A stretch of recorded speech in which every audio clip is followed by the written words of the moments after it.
Punjab university की पूरी दीवार जो है ये डैमेज हो गई है जगह जगह से।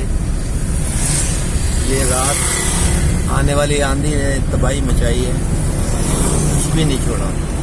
ये एक साइड पूरी बंद कर दी गई है जो जिना हॉस्पिटल से पंजाब यूनिवर्सिटी के साथ साथ कलमा चौक की तरफ जा रही है रोड। आप देख सकते हैं कि बिजली जाने की वजह जो है ये मेन तारें, ये खंबे, ये सब गिरे पड़े हैं।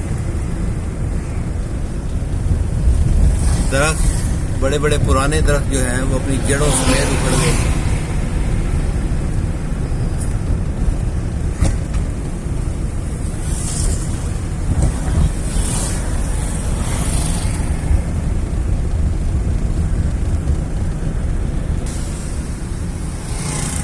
ये कब्रिस्तान की दीवार है, मड़िया कब्रिस्तान की, ये भी गिरी पड़ी है।